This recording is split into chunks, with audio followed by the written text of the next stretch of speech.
여러분 안녕하십니까? 진성호입니다. 손혜원 속보입니다. 손혜원 의원이 검찰이 자신을 기소한 데 대해서 입장을 내놓았습니다. 그런데 입장이 너무 조용합니다. 평소의 손혜원답지가 않습니다. 꼬리를 내린 것 같습니다. 완전히 꼬리를 내린 것 같습니다. 평소에 손혜원 같으면 방방 떴을 텐데 이상하리만큼 글은 조용합니다. 특히 손혜원은 재산에 집착하는 듯한 그런 느낌도 듭니다.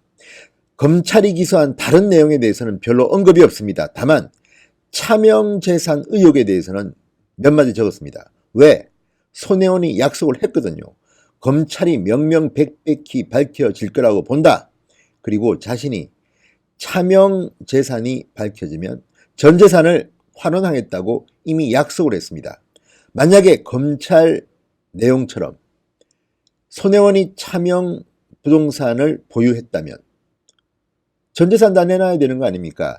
알거지가 되는 겁니다. 그래서인지 손혜원은 다른 부분에 대해서는 별로 언급하지 않았습니다. 유독 차명재산 의혹에 대해서는 몇 마디 적었습니다. 자, 손혜원이 18일 올린 자신의 페이스북에 올린 글입니다. 글 전문인데 전문이 대단히 짧습니다. 이렇게 되어 있습니다. 제가 짧으니까 읽어보겠습니다. 오늘 기소 내용을 보면 조카 손소영 소유의 부동산 3건은 차명이 아니고 다른 조카 손장훈 소유의 창성장만 차명이라는 다소 억지스러운 검찰 수사 결과 발표를 납득하기 어렵습니다. 일단 검찰의 기소 결정이 난 만큼 재판을 통해 당당히 진실을 밝히겠습니다. 무리한 의혹 제기 보도로 5개월 내내 강도 높게 조사받으신 분들 고생 많으셨습니다. 재판을 통해서 목포에 차명으로 소유한 제 부동산이 밝혀질 경우 전 재산을 기부하겠다는 입장엔 변함이 없습니다. 지치지 않고 끝까지 당당하게 가겠습니다. 고맙습니다. 2018년 6월 18일 손혜원 드림. 아주 짧습니다. 그리고 놀랄 만큼 내용이 없습니다. 오직 차명에 대한 입장이 있습니다. 손소영 부동산은 차명이 아니고 손장훈 창성장만 차명이라는 억지스러운 검찰 수사 결과 발표를 납득하기 어렵다고 했습니다. 납득하기 어렵다. 그리고 재판을 통해 당당히 진실을 밝히겠다. 그리고 나머지는 뭐 조사받으신 분들 고생하셨습니다. 뭐 별 내용이 없습니다.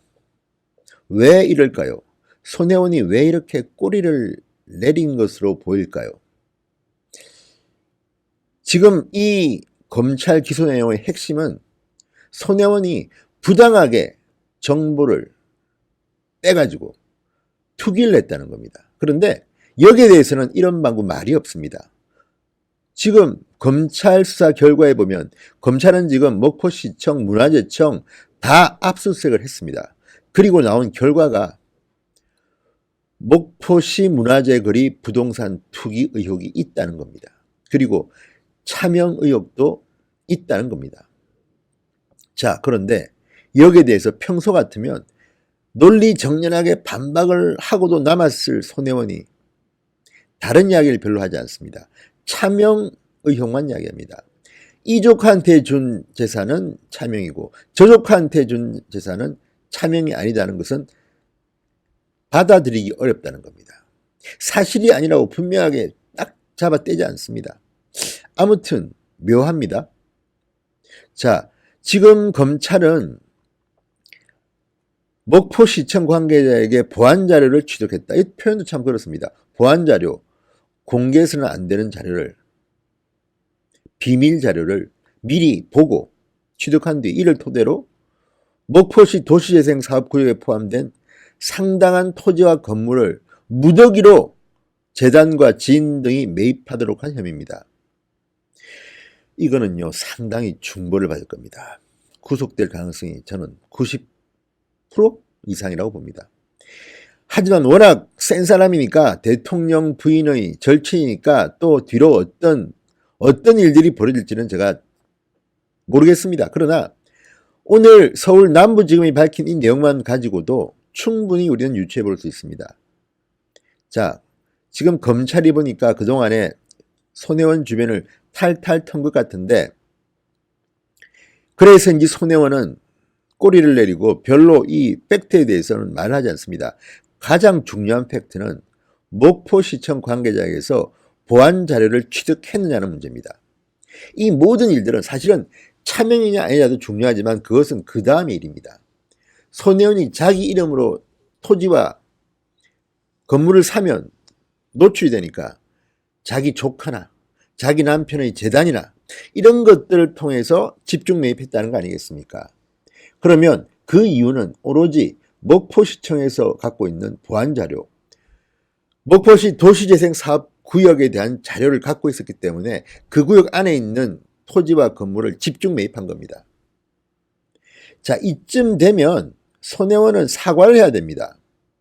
그런데 아직도 본인은 억울하다면서 그냥 재판 잘 받겠다는 말밖에 없습니다. 그렇지만 검찰의 기소 내용에 대해서 일일이 반박을 못하는 것을 보면 사실일 가능성이 높습니다. 가장 중요한 것은 목포시청에서 이 보안자료 취득했다는 겁니다. 말을 안 합니다. 침묵은 긍정일 가능성이 높습니다. 시인일 가능성이 높습니다.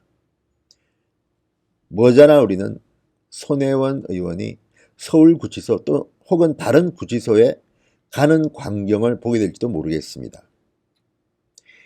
그동안 그렇게 큰 소리로 당당하게 SBS 기자를 꾸짖고 전부 다 고소하겠다 고발하겠다 난리 브루스를 쳤던 손혜원이 이번에는 서울 남부지검이 기소하자마자 이렇게 꼬리를 내리고 이거 뭐 얼마 양도되지 않는 글 하나 딱 올렸습니다. 차명에 대한 이야기를 주로 했습니다. 나머지 내용은 없습니다. 자, 차명이 맞다면 목포의 차명으로 소유한 재부동산이 밝혀질 경우 전 재산을 기부하겠다는 입장에는 변함이 없습니다. 손혜원이 2번 약속했습니다. 손혜원 전 재산 기부하시고, 하기는 구치소나 교도소에서는 돈이 들지 않습니다. 어쨌든 손혜원 의원이 검찰 기소 내용처럼 그렇게 했다면 이거는 손혜원으로 끝날 일이 아니라 민주당이 사과해야 합니다. 이렇게 부도덕한 사람을 문체위 간사에 앉히고 국회의원으로 공천하고, 그리고 무엇보다도 손혜원 때문에 한때 온 나라가 들끓었습니다. 그때도 손혜원은 국민들의 분노를 조롱하듯이 그렇게 시간을 흘렸습니다. 그리고 많은 여권 인사들은 손혜원을 옹호했습니다. 자, 이제 법원에서 정의가 구현되길 한번 기대해 보겠습니다. 손혜원이 전 재산을 내놓고 알거지가 돼서 감옥소에 가는지 마는지 지켜보도록 하겠습니다. 그리고 왜 하필 지금 기소냐 이런 말들이 나옵니다. 윤석열 검찰총장 지명 이후 선물이냐 뭐냐 이런 말까지 나옵니다. 그 정도로 지금의 정치권은 국민들로부터 실망을 주고 있는 것입니다. 진성호의 융단 폭격이었습니다. 감사합니다.